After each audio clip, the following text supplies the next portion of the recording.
अस्सलामुअलैकुम नाज़रीन, KBN news channel में आप तमाम का तहे दिल से इस्तकबाल है। आइए आज की अहम खबर पर नज़र डालते हैं।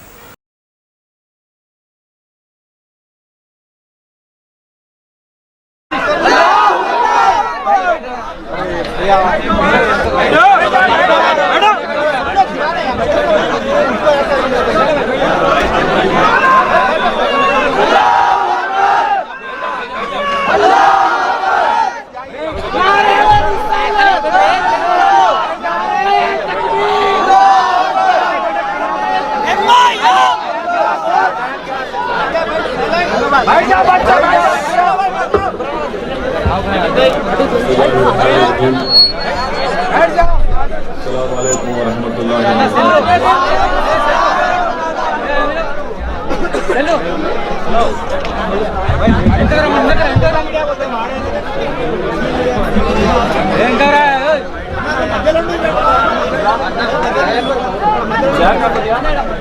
मंचरियाल के मजलिस इत्तेहादुल मुस्लिमीन के सदर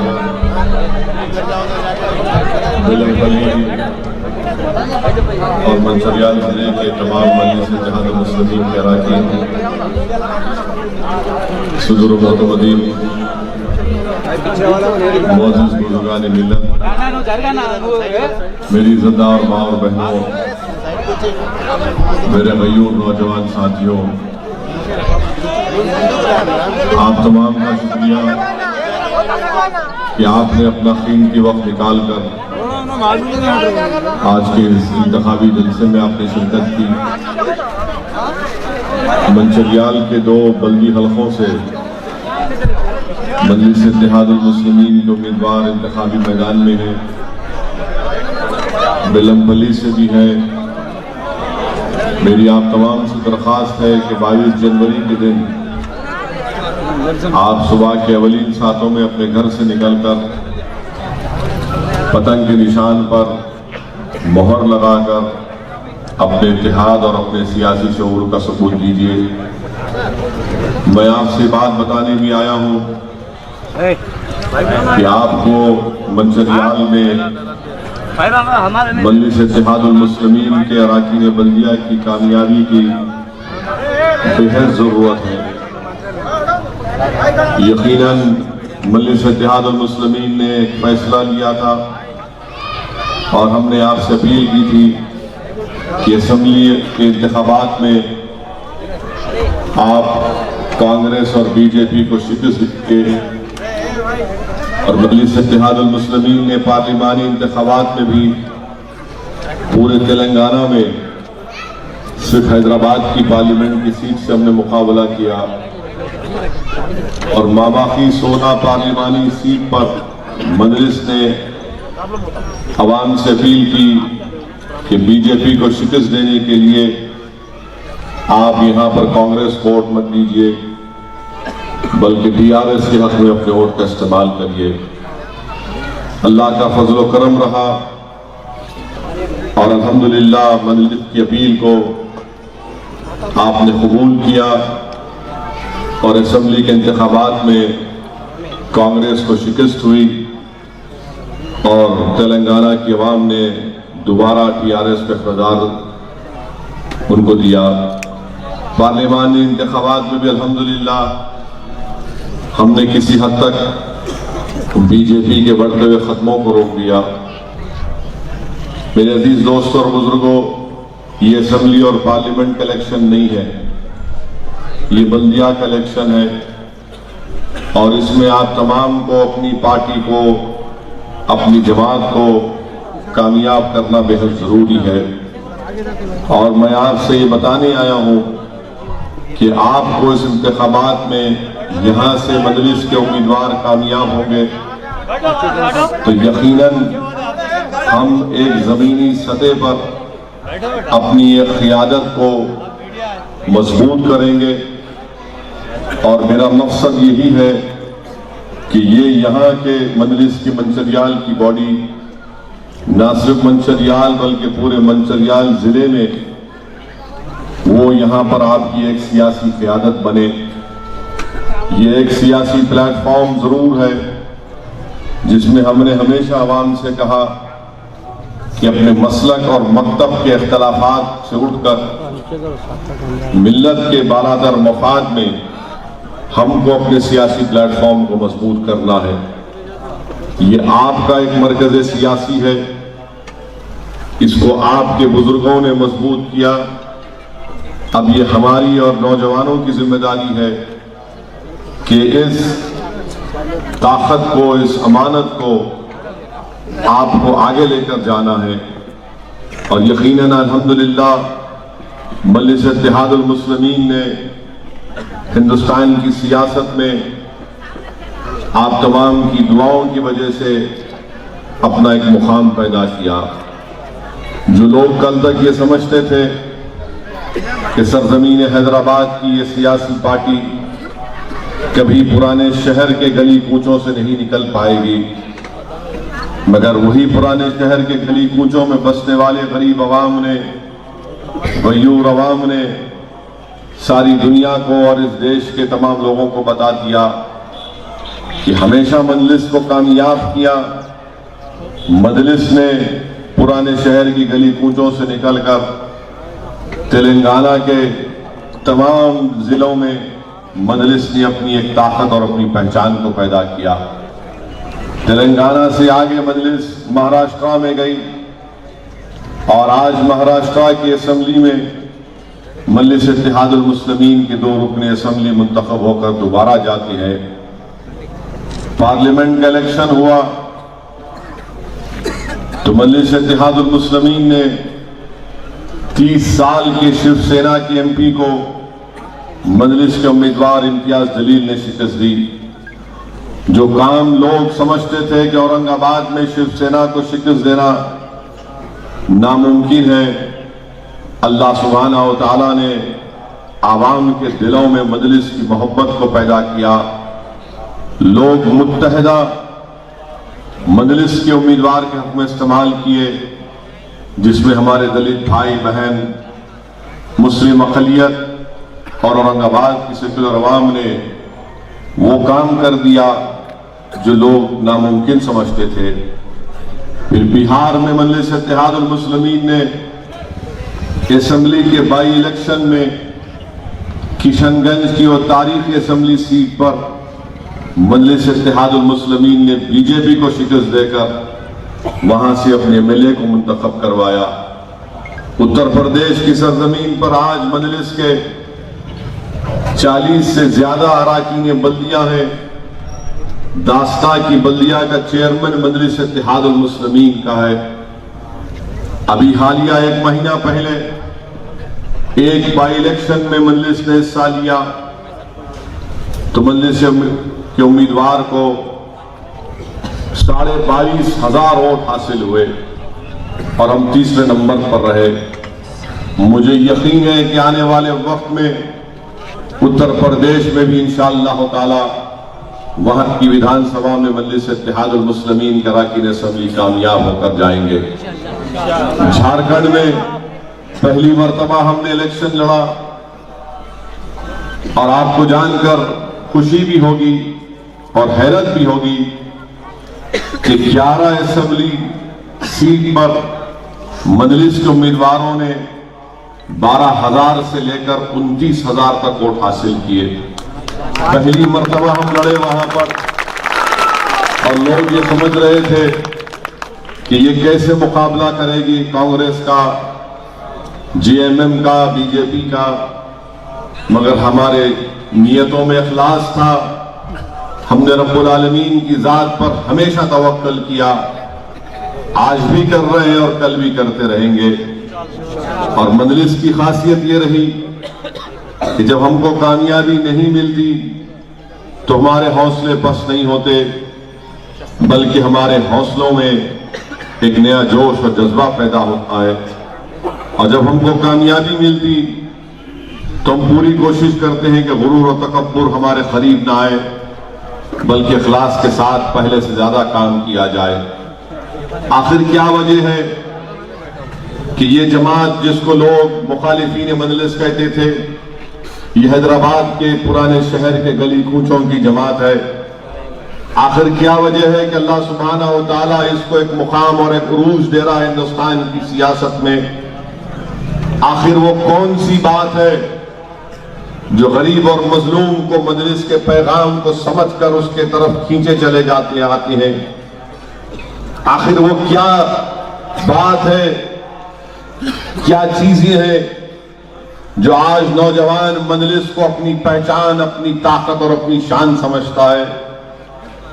आखिर क्या वजह है कि जिन्होंने मजलिस के कायदीन को कभी नहीं देखा मगर मजलिस का नाम सुनते ही नौजवानों में उनके दिल दिमाग पर खुशी की लहर दौड़ती है?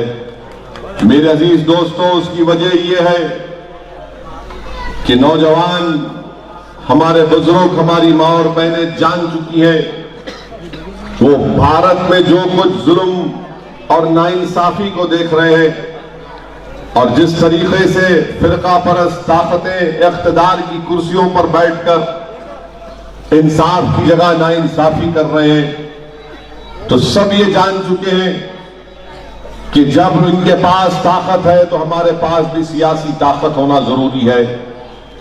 आज अवाम में शऊर जाग चुका है कि जब तक हमारे पास हमारे नुमाइंदे नहीं रहेंगे हम अपनी लड़ाई को नहीं लड़ सकते, हम अपने मसाइल को हल नहीं कर सकते, हम अपने हुकूक को हासिल नहीं कर सकते।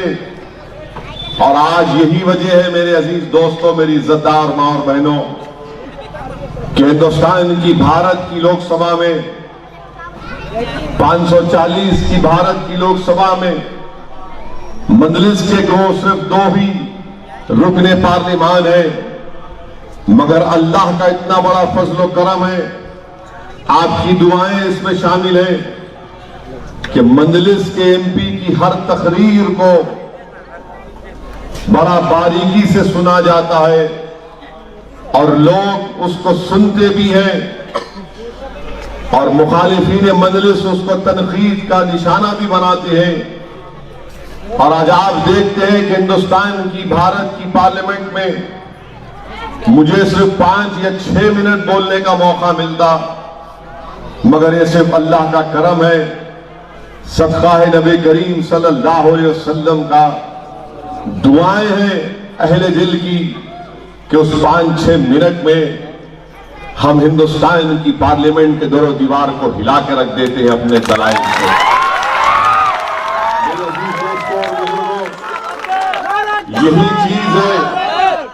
यही चीज है कि कई सियासी मुबस्सरीन मुझसे आकर सवाल करते हैं कि भारत की सबसे बड़ी पंचायत में बड़ी बड़ी पार्टी के लीडरों को 20 मिनट, 25 मिनट, आधा घंटा मौका मिलता है, आखिर तुम्हारे पास वो क्या चीज है जो तुम 5-6 मिनट में सबको झिझोड़ कर रख देते हो? मेरे पास कोई जड़ी बूटी नहीं है, ना मेरे पास कोई किसी का दिया हुआ वजीफा है, मेरे पास सिर्फ एक ही चीज है कि मैं सच को बयान करने की कोशिश करता हूं, हकीकत को बयान करने की कोशिश करता हूं। और जब हम खड़े होकर अपनी बात को हिंदुस्तान की लोकसभा में रखते हैं तो हमारा मकसद एक ही होता है कि ये पूरे भारत की सबसे बड़ी पंचायत है, इसमें गरीब और मजलूम अवाम की हकीकत को बयान करना जरूरी है। जो अक़लियतों के दिलों में, जो मुसलमानों के दिलो दिमाग में जो जज्बात छुपे हैं उसका इजहार करना हमारी जिम्मेदारी है और वही हम करते आए हैं। मेरे अजीज दोस्तों और बुजुर्गों, जब आपने देखा कि जब हम कामयाब होकर सरजमीन हैदराबाद की गयूर अवाम ने मजलिस के उम्मीदवार को कामयाब करके पार्लियामेंट को भेजा और जब तमाम नए अराकीन पार्लियामान को हल्फ दिलाया जा रहा था तो उस वक्त जैसा ही मेरे नाम का ऐलान हुआ, बीजेपी के खैमे में एक हलचल मच गई और तमाम के तमाम मेरे नाम के ऐलान के साथ नारे लगाना शुरू कर दिए। इन तमाम के तमाम को अजीब व गरीब एक तकलीफ शुरू हो गई कि जैसा ही हम जा रहे थे संविधान के नाम पर, अल्लाह के नाम पर हमने हल्फ किया, तो उस वक्त ऐसे ऐसे नारे लगाए गए, ऐसी ऐसी बातें कह रहे थे जो गुरूर और तकब्बुर में डूब कर एक कोई शख्स कहता है। मैंने भी उन तमाम बातों को सुना और तब मुझे एहसास हुआ कि आज मजलिस इत्तेहादुल मुस्लिमीन ने अल्लाह के फजल व करम से अपना एक मुकाम पैदा कर लिया। क्योंकि आप अंदाजा लगाइए, बीजेपी के 306 एमपी जीत कर आए, तमाम दूसरे पार्टीज के एमपी जीत कर आए, मगर आखिर क्या वजह है कि एक ही के नाम पर सब लोग चीखो पुकार करते हैं। इसकी वजह यह है मेरे भाई कि मुखालिफ मजलिस इत्तेहादुल मुस्लिमीन भी जानते हैं, बीजेपी भी जानती है कि यह शख्स हमारे लिए दर्द सर बनने वाला है। ये मिजाज है। जब दूसरे जाकर अपना हल्फ ले रहे थे तो ऐसा लग रहा था कि सन्नाटा है, खामोशी है, चमन में कोई टहल कर जा रहा है। और जब आपके खादिम का नाम पुकारा गया, आपकी जमात के रुकने पार्लियामान का नाम पुकारा गया, जो सिर्फ हल्फ लिया जाता है, एक मिनट के अंदर हल्फ हो जाता है, मगर ऐसा लग रहा था कि जंग का मैदान है और बीजेपी को नजर आ रहा है कि कोई मर्द इनके सामने आकर दोस्तों और बुजुर्गों, ये हिंदुस्तान की जमहूरियत की कामयाबी है, ये भारत की जमहूरियत की खुसूसियत है। अगर मंचरियाल से मजलिस के 2 अराकीन बल्दिया कामयाब होकर उस बल्दिया में जाएंगे तो जो काम हम पार्लियामेंट में कर रहे हैं इंशाअल्लाह ताला ये दोनों यहां पर करेंगे जीतकर। बेलमपल्ली में अगर हमारे 2 अराकीन बल्दिया कामयाब होकर जाएंगे तो जिस तरीके से हमने वहां पर बेबाकी के साथ गरीब और मजलूम अवाम के मसाइल को उठाया, वो भी उठाएंगे। और अगर कोई मजलिस का मुखालिफ ये कहेगा अरे आप 2 लड़ रहे हैं, बेलमपल्ली में 2 लड़ रहे हैं और बाजू में 1 लड़ रहे हैं, रफ्तूर में 1 लड़ रहे हैं और कागजनगर में 4 लड़ रहे हैं, मेरे भाई सच को बयान करने के लिए तादाद की जरूरत नहीं होती, अपनी बात को मनवाने के लिए तादाद की जरूरत नहीं होती।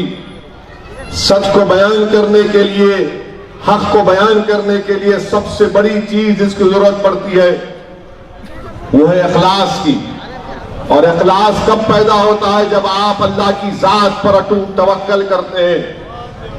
और तादाद इसकी जरूरत इसलिए नहीं पड़ती क्योंकि इंसानियत की तारीख गवाह है कि मसाइल को उठाने के लिए सबसे पहली चीज जो मैंने जिक्र किया, अगर वो आपके पास है तो खुद ब खुद आप अपनी बात को अच्छे तरीके से रख सकते हैं। और यही चीज है कि 2 है मगर अल्लाह 500 पर भारी रखा है। ये अल्लाह का बहुत बड़ा करम है।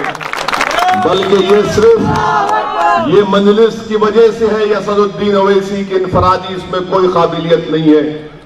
ये करम है मेरे रब का कि अल्लाह ने ऐसे ऐवान में हमको इन तमाम के सामने खड़े होकर बेबाकी के साथ आपके ताल्लुक से अवाम के मसाइल रखने का मौका मिलता है। ट्रिपल तलाक का मसला हो, हमने बेबाकी के साथ उसकी मुखालिफत की, बल्कि मैंने साफ और वाज़ेह तौर पर कहा, लोकसभा में खड़े होकर स्पीकर साहब की तरफ देखकर कि मैं 3री मर्तबा इस बिल की मुखालिफत करने खड़ा हूं और जिंदगी भर इस बिल की मुखालिफत करूंगा।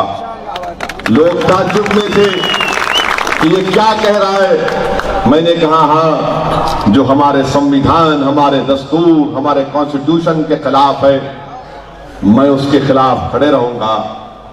मैंने साफ तौर पर कहा कि ट्रिपल तलाक का मसला मुस्लिम खवातीन का नहीं है, बल्कि मुस्लिम खवातीन से नाइंसाफी का बाइस बनने वाला है। मैंने हिंदुस्तान की पार्लियामेंट में खड़े होकर कहा कि मुसलमान खवातीन का इंसाफ अगर आप बात कर रहे हैं तो भारत में ऐसे 34 लाख शादीशुदा महिलाएं हैं जिसमें हिंदू भी है, मुसलमान भी है, तमाम मज़ाहिब के हैं। वो शादीशुदा है मगर अपने शौहर के साथ नहीं रहते, उनके शौहर उनको छोड़कर भगोड़े बन चुके हैं। आप उनके लिए कुछ कानून बनाओ। तो बीजेपी वाले मेरे तरफ देख रहे थे। मैंने कहा पूछोगे नहीं क्यों? तो बोले अपनी तकरीर खत्म कर लो जल्दी से। ये कानून बनाना है। सुनिए, ट्रिपल तलाक का कानून मुस्लिम महिलाओं की नाइंसाफी का बायस बनेगा। मोदी साहब बोल रहे थे कि मैंने मुस्लिम महिलाओं के लिए यह कानून बनाया। मैंने उस वक्त भी कहा यह कोई जादू की छड़ी नहीं है। आज भी मुस्लिम महिलाओं के साथ ये नाइंसाफी हो रही है।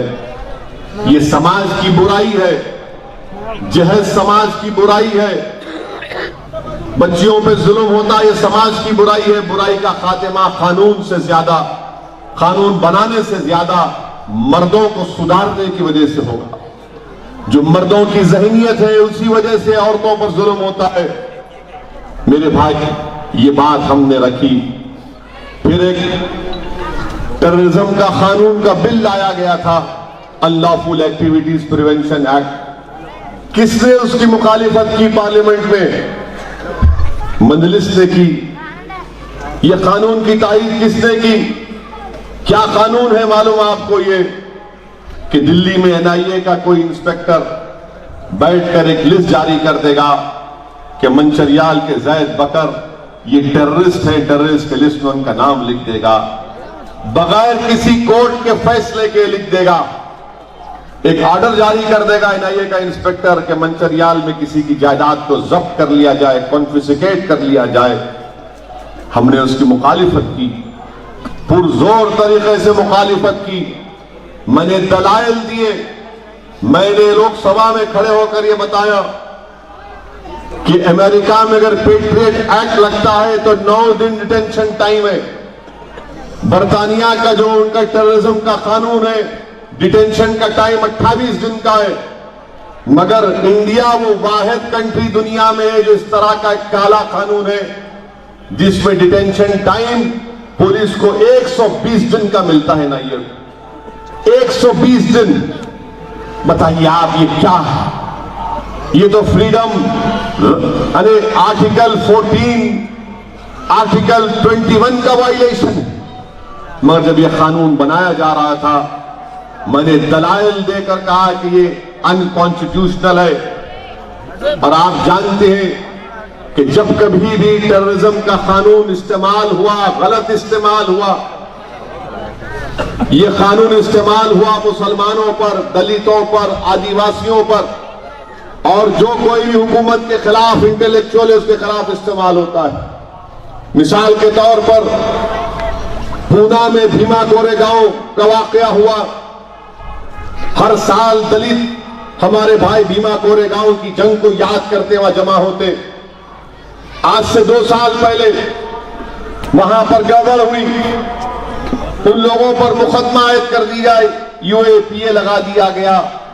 1 साल के ऊपर हो गया, अभी तक उनको बेल नहीं मिली।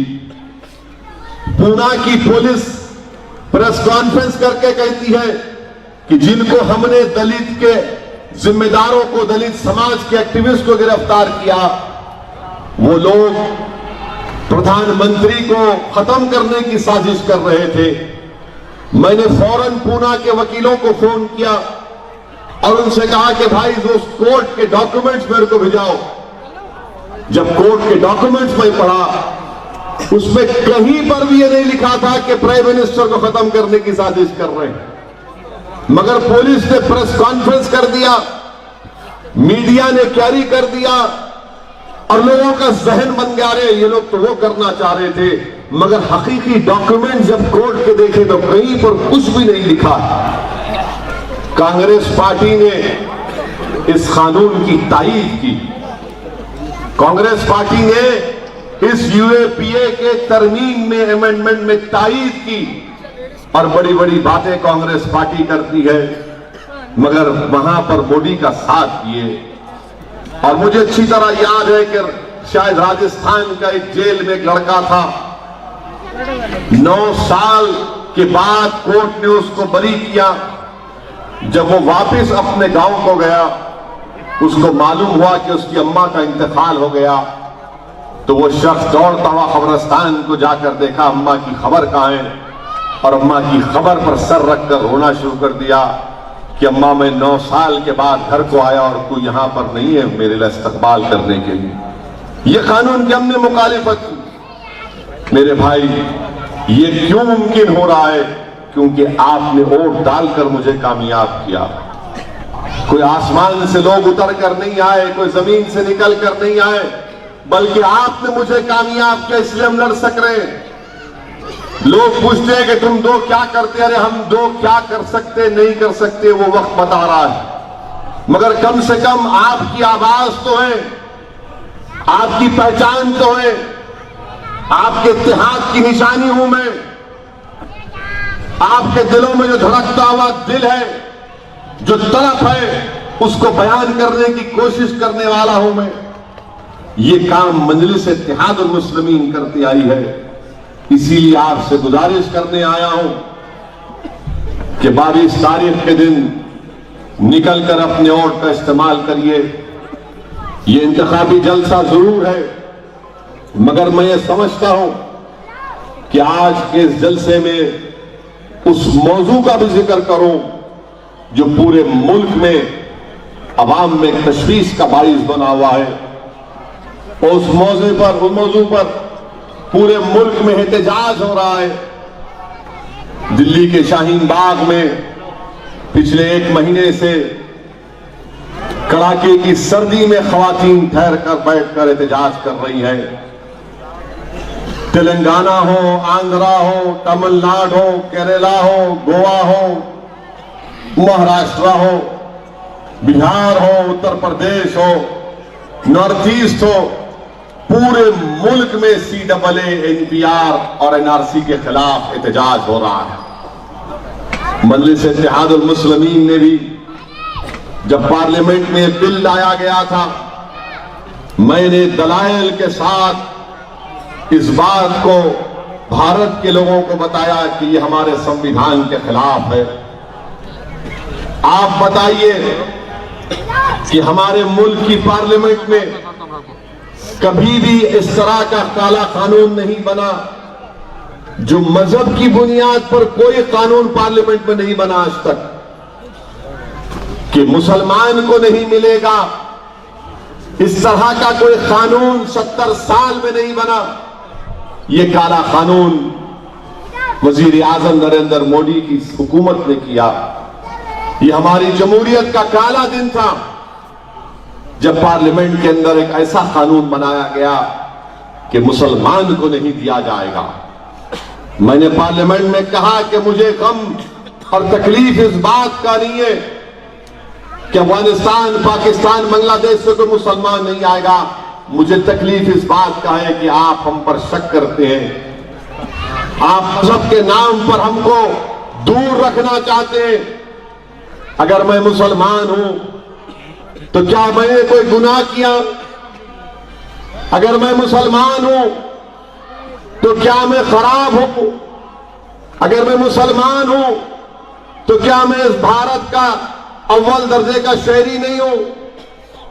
आखिर मजहब के नाम पर आपने कानून बनाया और मुझे उससे दूर रख दिया।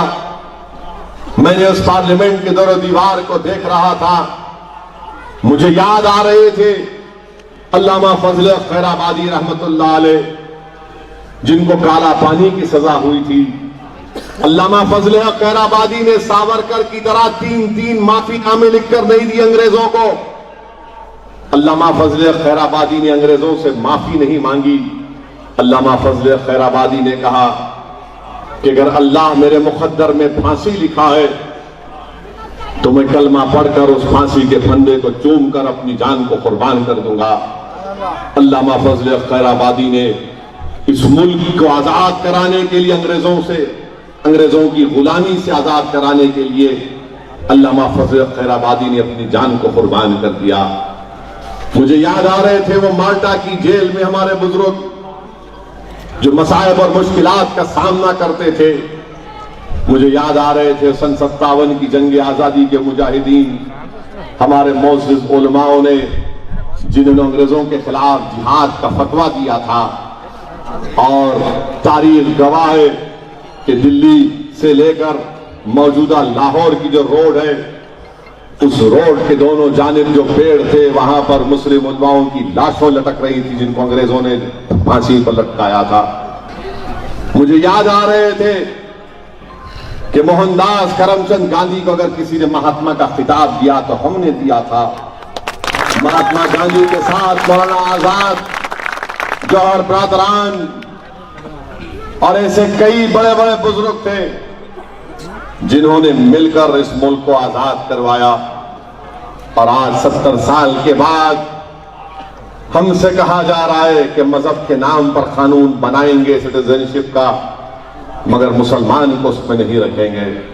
बताइए मेरे भाई, जब बाबा साहिब अम्बेडकर ने इस मुल्क का दस्तूर बनाया तो बाबा साहिब अम्बेडकर ने संविधान कॉन्स्टिट्यूशन के तमहीद में प्रेम्बल में लिखा कि लिबर्टी, इक्वालिटी, फ्रेटर्निटी और जस्टिस की आजादी रहेगी, मसावात रहेंगे, इंसाफ होगा। हमारे कॉन्स्टिट्यूशन में लिखा है राइट टू इक्वालिटी, कि कानून की नजर में सब बराबर रहेंगे। नरेंद्र मोदी के लिए भी वही कानून होगा, सदुद्दीन ओवैसी के लिए भी वही कानून होगा। हमने कहा कि जिंदगी, राइट टू लाइफ एक फंडामेंटल राइट होगा, मगर उसके बरखिलाफ कानून बन गया। इसीलिए मैंने अपनी तरफ से नहीं बल्कि वो तमाम भारत के वो लोग जो इस सरजमीन पर बसते हैं, जिन्हें फख्र है अपने आप को इंडियन बोलने का, मैंने उनकी जज्बात की तर्जुमानी की। जो आज भी अंबेडकर को मानते हैं, जो गांधी को मानते हैं, जो नेताजी सुभाष चंद्र बोस को मानते हैं, जो भगत सिंह, चंद्रशेखर आजाद की कुर्बानियों को याद रखते हैं, जो अल्लामा फजल खैराबादी को अपना हीरो मानते हैं, मैंने कहा कि मैं अपनी तकरीर के खत्म पर इस बिल को फाड़ूंगा। और ये कहकर मैंने बिल को फाड़ा कि गांधी जब मोहनदास करमचंद गांधी थे, साउथ अफ्रीका, उस वक्त के साउथ अफ्रीका में गोरों की हुकूमत ने सियाफाम अवाम और जो लोग भारत से अफ्रीका में थे उनके लिए एक रजिस्ट्रेशन कार्ड का कानून बनाया था। तो मोहनदास करमचंद गांधी ने उस रजिस्ट्रेशन कार्ड को गोरों के सामने फाड़ा, उसको जलाया। मैंने कहा कि कम से कम मैं इस काले कानून के बिल को ऐवान में फाड़ सकता हूं। मैंने इस ऐवान में बिल को फाड़ा ताकि दुनिया को मालूम हो जाए कि इस कानून को नहीं मानते। मेरे अजीज दोस्तों और बुजुर्गों, क्या है CAA? बार बार वजीर आजम बोलते हैं कि ये सिटीजनशिप देता है, लेता नहीं है। अमित शाह वजीर दाखिला है, शाह साहब कहते हैं मैं मुसलमानों से कह रहा हूं आपको परेशान होने की जरूरत नहीं। जब मैंने पार्लियामेंट में तकरीर की, मैंने कहा कि CAA को NRC से जोड़कर देखना जरूरी है, आप बताओ। तो अमित शाह, जनाब शाह खड़े होकर मेरा नाम लेकर कहा कि ओवैसी जी NRC आएगा, लिख के रख लो आप। वो बोल दिए। मैं दिल में सोचा कि अल्हम्दुलिल्लाह, मैं जो चाह रहा था अल्लाह ने उनकी जबान से बुलवाने लगा दिया, क्योंकि ये अल्लाह का करम था। और फिर प्रधानमंत्री वजीर आजम रामलीला ग्राउंड में बोलते हैं, अपने मुनफरिद स्टाइल में बोलते हैं। उनका स्टाइल बड़ा मुनफरिद है। 130 करोड़ जनता को झूठ बोला जा रहा है। आप बताइए, उनका होम मिनिस्टर है, मेरा नाम लेकर बोलता है ओईसीजी एनआरसी आएगा, और प्राइम मिनिस्टर कहती है 130 करोड़ जनता को झूठ बोला जा रहा है, अभी एनआरसी नहीं आएगा।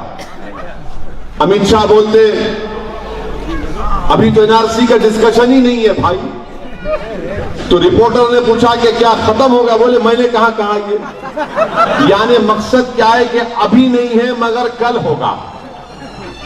हम ये कह रहे हैं कि आप ऐलान क्यों नहीं कर देते कि एनआरसी नहीं आएगा।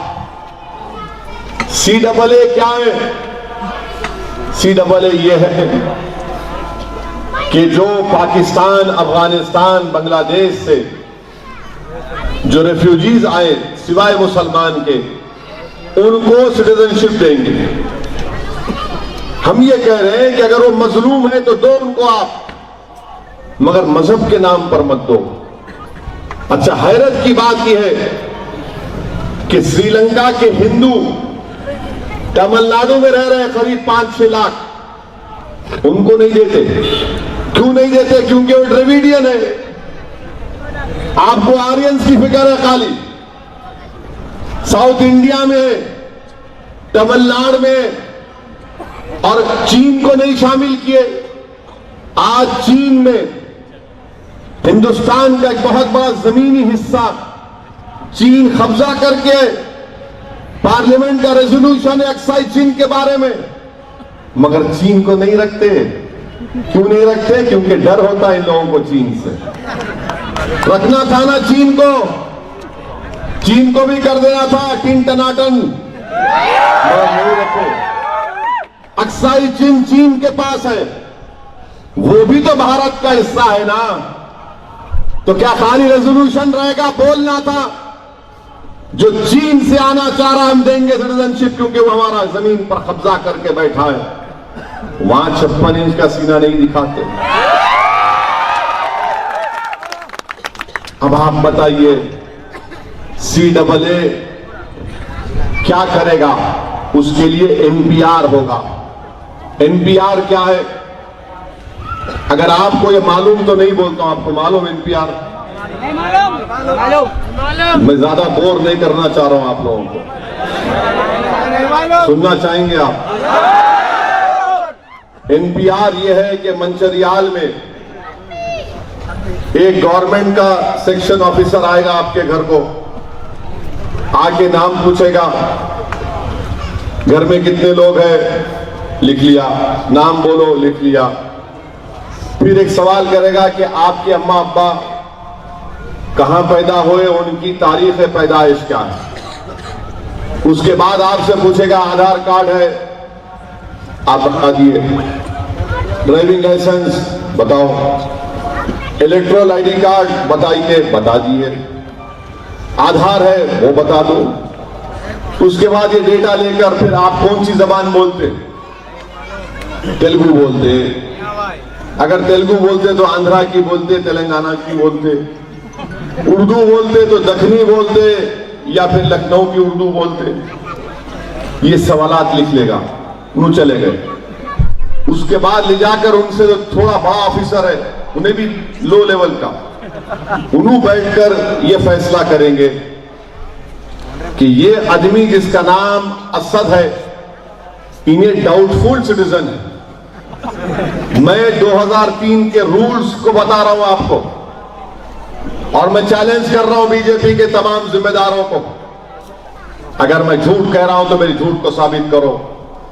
2003 के रूल्स, रूल 3 और 4, रूल 4 का subsection 1, subsection 2, subsection 3, subsection 4 clearly doubtful citizen लिख दिए। अब मैं ये देखना चाह रहा था कि किस बुनियाद पर डाउटफुल सिटीजन लिखा मुझे। क्या मेरा कान कटा है, उस बुनियाद पर डाउटफुल सिटीजन लिख दिया, या मेरी नाक कटी हुई है, या मेरे सर पर बाल नहीं है, किस बुनियाद पर लिखा? तो कानून में, रूल्स में लिखा है कि उस ऑफिसर का, अंग्रेजी वर्ड लिखा है डिस्क्रेशन, उसकी मर्जी, उसका इख्तियार, उस इख्तियार का इस्तेमाल कैसे होगा? कुछ तो वजह होना ना। उन्होंने लिख दिए, उसके बाद अब नोटिस आती, आपको बताओ, तुम अपनी शहरियत को साबित करो, आप बताओ कि आप इंडिया के सिटीजन हैं। मेरे भाई, ये कोई भी हो, रहने दो, हिंदू हो, मुसलमान हो, दलित हो, ओबीसी हो, आदिवासी हो, वो सब चीज को बर्दाश्त करेगा। मगर अगर उससे जाकर आप बोलेंगे कि क्या तुम इंडियन सिटीजन हो, प्रूफ करो, वो बोलेगा क्या ये दिन आ गया इस देश में कि कोई डाउटफुल लिख देगा और मुझे अपनी मुल्क में अपनी सिटीजनशिप को साबित करना पड़ेगा। आप डॉक्यूमेंट्स लेकर आओ, वो लेकर आओ, वो बताओ, ये बताओ, लीनिएज बताओ।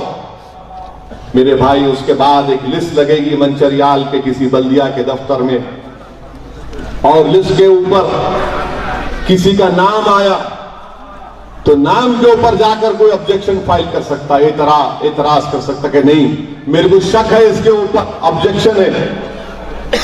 जिसके नाम पर ऑब्जेक्शन डाला जाएगा, अगर मैं इनके नाम पर ऑब्जेक्शन डाला तो मेरी जिम्मेदारी है ना, मैं क्यों ऑब्जेक्ट कर रहा हूं, मुझे बताना पड़ेगा ना प्रूफ कि भाई इन्हों नहीं है हिंदुस्तान के, भारत के। वैसा नहीं है, अगर मैं इनके तरफ लिख दिया मुझे एतराज इन पर है, ये ऑब्जेक्शन है, अब इनके ऊपर पूरा बोझ आ गया, इन्हों साबित करना कि मैं भारत का शहीद हूं। यानी चुन चुन कर नामों पर एतराज, ऑब्जेक्शन होगा, मजहब के नाम पर होगा, कास्ट के नाम पर होगा। जब क्या करेंगे हम? इसीलिए ये एनपीआर, एनआरसी ना सिर्फ मुसलमानों के खिलाफ है बल्कि दलितों के खिलाफ है, बल्कि सही मानों में तो भारत के गरीबों के खिलाफ है। ये तो गरीब के खिलाफ है। आपको मालूम कि भारत में national family health survey Modi की हुकूमत ने किया और उसमें बताया गया 2015 का सर्वे, जिसमें कहा गया कि हमारे मुल्क में 28% लोगों के पास बर्थ सर्टिफिकेट नहीं है। कितने लोगों के पास नहीं है? 130 करोड़ का मुल्क है, 28% लगा लो, कितने हो गए? करीब 30-35 करोड़। 28% के पास बर्थ सर्टिफिकेट नहीं है, और उस 28% में गवर्नमेंट ऑफ इंडिया, मोदी की हुकूमत बोल रही कि 40% मुसलमानों के पास बर्थ सर्टिफिकेट नहीं है। 17.5 करोड़ आबादी है भारत में मुसलमानों की, 40% अगर नहीं है तो कितने हो गए? 6-6.5 करोड़। 40% दलितों के पास नहीं है, 44% आदिवासियों के पास नहीं है। यानी जितने गरीब हैं उनके पास नहीं है। अब यहां से मेरी बात सुनकर कल कोई दौड़ेगा पेद्दापल्ली के या फिर आपके मंचरियाल के बल्दिया के दफ्तर को, मेरा बर्थ सर्टिफिकेट बना। तो कानून क्या है बर्थ सर्टिफिकेट का कि 1 साल के अंदर जब बच्चा या बच्ची पैदा होते 1 साल के अंदर बर्थ सर्टिफिकेट बनाना।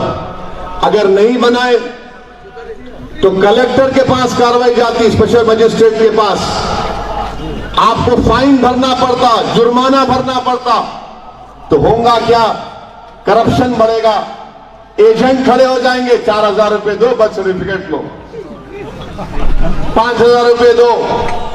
एक गरीब 10,000 अगर कमा लिया तो बहुत कमा लिया, वो अगर 3-4 हजार रुपये बर्थ सर्टिफिकेट में खर्चा करेगा, उसका बच्चा क्या पढ़ेगा, उसकी बच्ची की शादी क्या होगी, घर में बीमार है तो दवाओं के अखराजात कहां से आएंगे? अगर आसरा पेंशन के 1,500 रुपये नहीं आए एक बूढ़ी औरत के पास तो रोना शुरू कर देता है, घर के 1,500 रुपये नहीं आए। गरीबी है हमारे मुल्क में, सबसे ज्यादा गरीबी है। और नरेंद्र मोदी भूल चुके हैं कि भारत का जो इलेक्शन होता है ना, जो वोट डालने जाते हैं धूप में, सर्दी में, वो गरीब जाता है, दौलतमंद नहीं जाता। गरीब जाता है क्योंकि उसको मालूम कि एक मौका मुझे मिला है अपनी पसंद और अपनी नाराजगी का इजहार करने के लिए। मेरे भाई, मेरी बुजुर्गों, मेरी माँ और बहनों, ये बदतरीन मिसाल है। गरीबों के ऊपर एक बोझ आयद करने जा रही है मोदी की हुकूमत। ये कानून में लिखा है। मैं जो कुछ कह रहा हूं हकीकत आपके सामने बयान कर रहा हूं, डराने के लिए कह रहा हूं, बिल्कुल, क्योंकि जब सच को बयान करना है तो बयान करना पड़ेगा।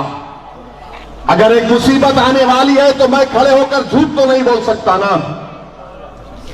अगर एक बर्बादी के बादल हमारे सरों पर मंडला रहे और मैं कहूंगा नहीं नहीं फिक्र मत करो आप, कुछ प्रॉब्लम नहीं है, प्रॉब्लम है। ये लोग झूठ बोल रहे हैं, ये झूठ बोल रहे हैं लोग। मेरे अजीज दोस्तों, मेरी मां और बहनों, ये मैं इसलिए भी कह रहा हूं कि आसाम रियासत में सुप्रीम कोर्ट मॉनिटर्ड एनआरसी हुआ, जिसमें 19 लाख अवाम के नाम नहीं आए। उसमें 5 लाख मुसलमानों के नाम नहीं आए, 5,40,000 बंगाली हिंदुओं के नाम नहीं आए। ये दोनों बंगाली है, मादरी जबान बंगाली बोलते, मगर मजहब अलग है, एक मुसलमान है, एक हिंदू है। तो बीजेपी का फाइनेंस मिनिस्टर कल बयान दिया, पहले भी दिया, असेंबली में, आसाम के असेंबली में खड़े होकर क्या बोला कि हम सिर्फ 5 लाख लोगों को सिटीजन अमेंडमेंट एक्ट के तहत सिटीजनशिप देंगे। मैं बीजेपी से पूछ रहा हूं, वो 5 लाख मुसलमान क्या गुनाह किए जिसका नाम नहीं आया?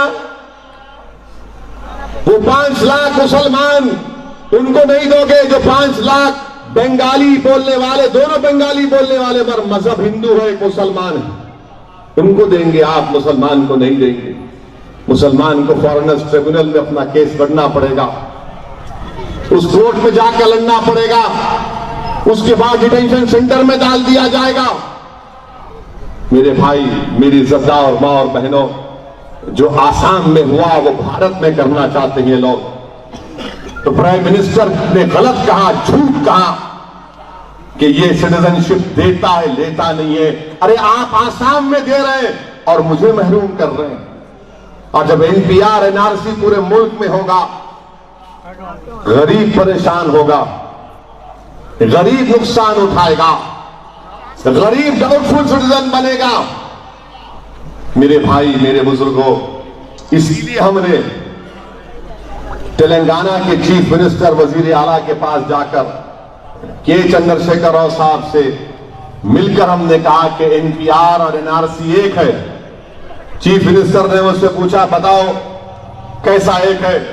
मैंने कहा सर ये रूल्स हैं, 2003 के रूल्स। मैंने उनको बताया कि मिनिस्ट्री ऑफ होम अफेयर्स की एनुअल रिपोर्ट के चैप्टर में लिखा है कि NPR will be followed by NRC.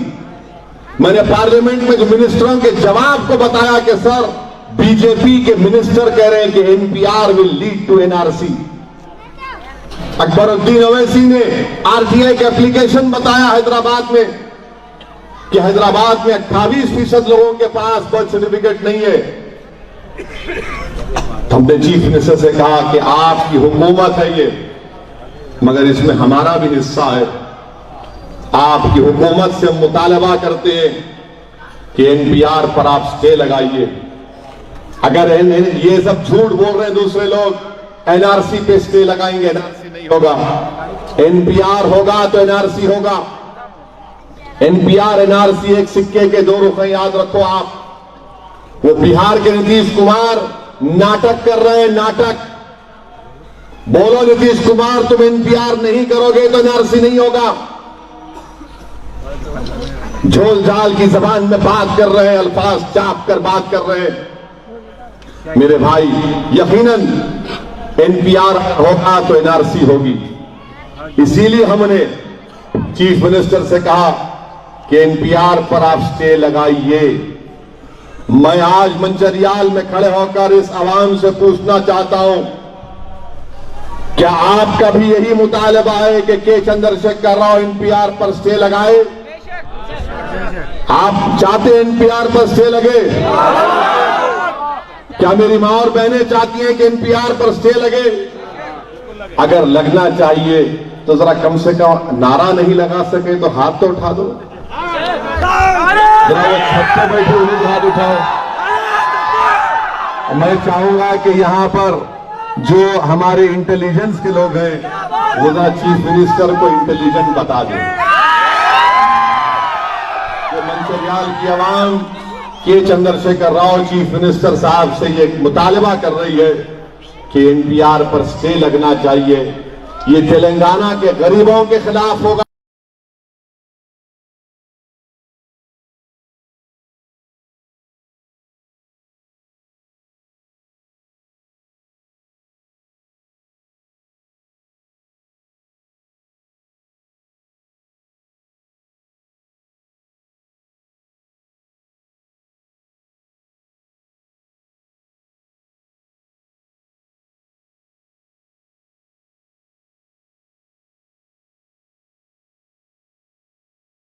A1 township की एक और नई पेशकश। जहांगीर पीर दरगाह से 2 किलोमीटर पहले मल्टीनेशनल कंपनीज के करीब, जो कि बिल्कुल आबादी से लगा हुआ, बेंगलोर हाईवे से सिर्फ 5.5 किलोमीटर, बीटी रोड से लगा हुआ, तमाम डेवलपमेंट के साथ 5,50,000 में 100 गज का प्लॉट। A1 टाउनशिप में आपका ये छोटा सा इन्वेस्टमेंट आपका और आपके बच्चों का मुस्तकबिल बदल सकता है। आज ही तशरीफ लाएं और A1 टाउनशिप के इस प्रोजेक्ट से फायदा उठाएं। Office at pillar number 235 opposite fisheries department, Rajendra Nagar, Hyderabad. अगर आपने हमारे चैनल को अभी तक सब्सक्राइब नहीं किया है तो यहाँ पर रेड कलर का सब्सक्राइब बटन दिख रहा है, उसे क्लिक करें और हमारे चैनल को सब्सक्राइब कीजिए और साथ ही साथ बेल आइकन को भी क्लिक कीजिए, जिससे आपको ताज़ा अपडेट मिलती रहे।